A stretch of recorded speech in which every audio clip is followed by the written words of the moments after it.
नमस्कार मित्रांनो, आत्मनिर्भर दिव्यांग चॅनलमध्ये आपले मनापासून स्वागत आहे. दिव्यांग हा शब्द असा आहे ज्याचा अर्थ थोडा व्यापक आहे. सामान्यतः दिव्यांग म्हणजे अशी व्यक्ती जी शारीरिक, मानसिक, बौद्धिक किंवा संवेदनात्मकदृष्ट्या काही विशिष्ट क्षमतांचा अभाव असतो. यामुळे त्यांना दैनिक जीवनात आणि समाजात सहभागी होण्यात काही अडचणी येऊ शकतात. दिव्यांगत्वाची कारणे अनेक असू शकतात. असे की जन्मतः काही लोक जन्मापासूनच कोणत्या ना कोणत्या प्रकारचे दिव्यांगत्व घेऊन जन्माला येतात. अकस्मात घटनेमुळे, अपघात, आजार किंवा इतर कारणांमुळे व्यक्तीला दिव्यांगत्व येऊ शकते. व्यक्तीची शारीरिक किंवा मानसिक क्षमता कमी होऊ शकते. दिव्यांगत्वाचे अनेक प्रकार आहेत, जसे की शारीरिक दिव्यांगत्व, यात हातपाय, अपंगत्व, दृष्टीदोष, श्रवणदोष, हृदयाचे आजार इत्यादींचा समावेश होतो. मानसिक दिव्यांगत्व यात शिकवण्याच्या अडचणी, ऑटिझम, डिमेशिया इत्यादीचा समावेश होतो. बौद्धिक दिव्यांगत्व यात मंदबुद्धी इत्यादींचा समावेश होतो.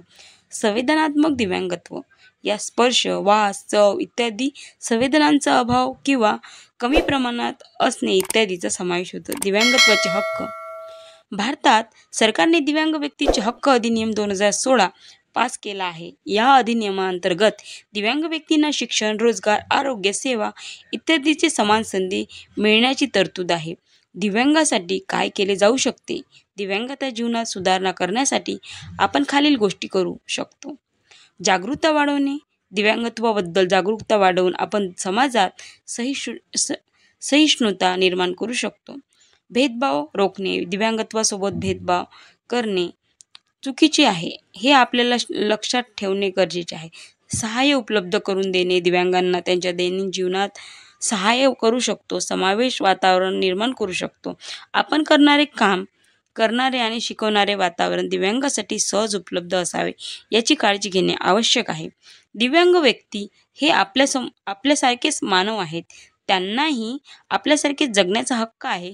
आपण सर्वांनी मिळून त्यांना समाजात सन्मान, हक्क आणि संधी मिळवून देण्यासाठी प्रयत्न करणे गरजेचे आहे. अधिक माहितीसाठी आपण खालील संस्थांशी संपर्क साधू शकतो.